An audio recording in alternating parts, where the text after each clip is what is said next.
खौफ रब का रखो दुनिया का नहीं, खौफ रब का रखो दुनिया का नहीं, क्योंकि दुनिया का खौफ दुनिया में ही रह जाएगा और रब का खौफ तुम्हें जन्नत तक ले जाएगा। Now the time for presenting drama. May I call Rimsha and Group. अस्सलामुअलैकुम वरहमतुल्लाहि वबरकातुहू। वालेकुमुस्सलाम व रहमतुल्लाहि व बरकातुहू। बैठिए। कहाँ जा रहे थे? शादी में जा रहे थे। टिंग टोंग। कौन है?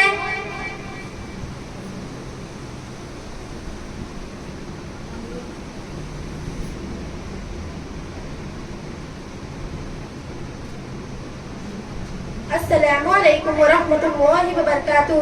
वालेकुम अस्सलाम व रहमतुल्लाहि व बरकातुहू। खैरियत से है? अल्हम्दुलिल्लाह। ये सब कौन है? मेरी बेटियां हैं।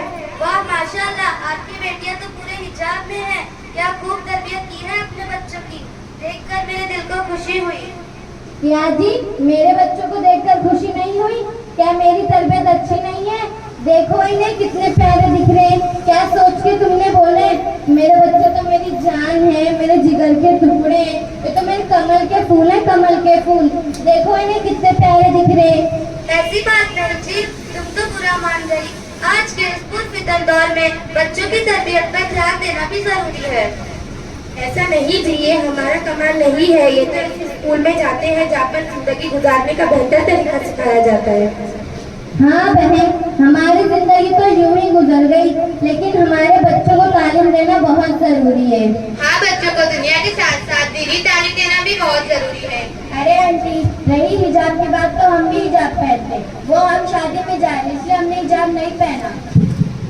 अरे ये सब छोड़िए, आप ये बताइए हम कैसे लग रहे हैं? मेरा ड्रेस, मेरा मेकअप, मेरी चूड़ी और बहुत वक्त लगते हैं मेहनत तैयार होने में। अच्छा, ऐसा क्या क्या होता है मेकअप में? आप हमसे पूछ रही हैं कि मेकअप में क्या होता है? आपको कैसे मालूम होगा? चलिए हम ही बता देते हैं। हम दोनों मिलकर पूरा बताएंगे और आप सब जानकर बहुत खुश होंगे। जरा बताना मेकअप में क्या क्या होते हैं? आंटी जी, मेकअप में तो बहुत कुछ होता है। Fair and Lovely, powder, mascara, eyeliner, eye shadow, lipstick. अरे अभी तो बहुत कुछ बाकी रह गया।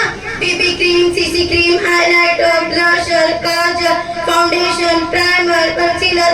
अब मेकअप पूरा हुआ। बहुत वक्त लगते हैं तैयार होने में। ऐसी थोड़ी ना तैयार कर परी दिखती हूँ, परी। अल्लाह अल्लाह, इन बच्चों की शरारत हद से बढ़ गई है। देखो इन बच्चों को कितने अदब से बैठे हैं। क्या जी, क्या आप अपने बच्चों को समझाते नहीं? क्या आप इन्हें हिजाब के लिए नहीं बोलते? क्या जी, तुमने क्या मुझे एड़ी वेड़ी समझे क्या? चार धूप काले, चार ठंड काले, चार बारिश काले, और तो और लॉकडाउन से भी गुजरी में। अल्लाह ने जबान से तो क्या भी ना बोलना। जिंदगी कैसे गुजारना है हमें मालूम है। चलो उठो, चलेंगे। ऐसा नहीं, बैठिए जरा, आप तो नाराज हो गए। क्या जी, क्या बकवास करती तुम? मैं और मेरे बच्चंदा को मैं तुके दिल को लगे सके बातें सुनने को आई।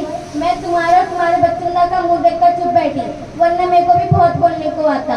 और मेरी बच्चियां भी हिजाब पहनती हैं। इतना सब तो बोले, अब क्या बचा बोलने को? ऐसे कभी हिजाब पहनना और कभी ना पहनना, ये तो हिजाब नहीं, ये तो हमने फैशन बना लिया है। हाँ, आपने बिल्कुल सही कहा।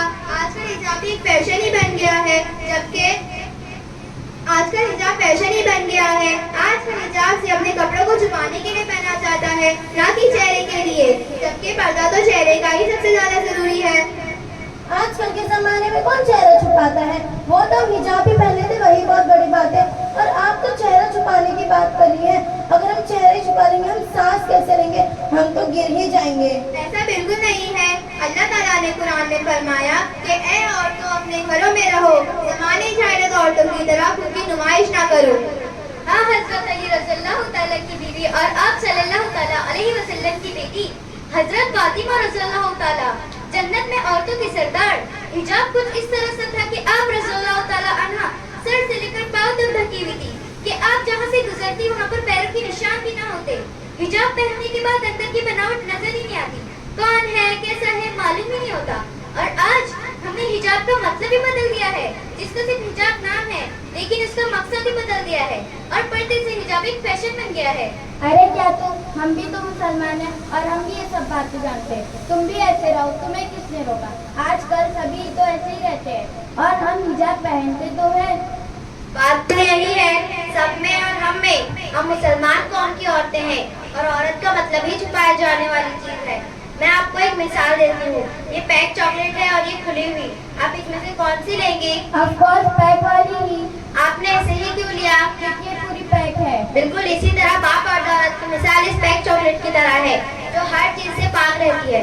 और एक बेपर्दा औरत की मिसाल इस खुली चॉकलेट जैसी होती है, जिसकी दुनिया की नजरों में कोई अहमियत नहीं होती और अल्लाह ताला भी ऐसी औरतों को नापसंद फरमाते हैं।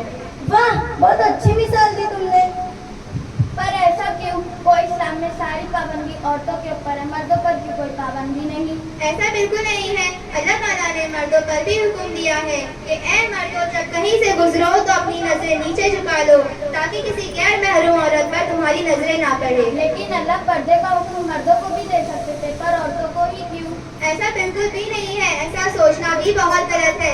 अल्लाह ताला ने औरतों को ही पर्दे का हुक्म दिया ताकि वो हर किस्म के फितने से महफूज रहे। मैं आपको एक मिसाल देती हूँ। ये एक हीरा है और ये एक पत्थर है।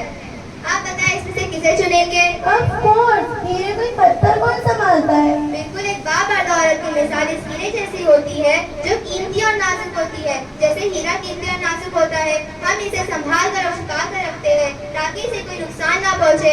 इसके बरक्स अगर हम पत्थर रखेंगे तो महफूज नहीं रहेगा। इसी तरह एक बेपर्दा औरत की मिसाल, एक बाप औरत की मिसाल इस हीरे जैसी और एक पत्थर जैसी होती है। और हम ये भी देखते हैं कि आजकल की लड़कियां सोशल मीडिया पे फोटोज अपलोड करती है। ना जाने कितने नामहरम देखते हैं। ये भी एक किस्म की बेपर्दगी है कि हम खुद अपनी नुमाइश करते हैं। हाँ, आप लोगों ने सही कहा। अब तक हम अपनी इतनी गलत सोच और बेपर्दगी से जिंदगी गुजार रहे थे। आज हमें पर्दे की अहमियत समझ आई। वाकई इस्लाम में औरतों को बड़ा ऊंचा मुकाम दिया है और पर्दा ही हमें खास बनाता है। हाँ, आज हमें पर्दा की इम्पोर्टेंस समझ आई। इंशाल्लाह आज से हम मुकम्मल पर्दा का एहतमाम करेंगे। इंशाअल्लाह। अच्छा, अब इजाजत दीजिए।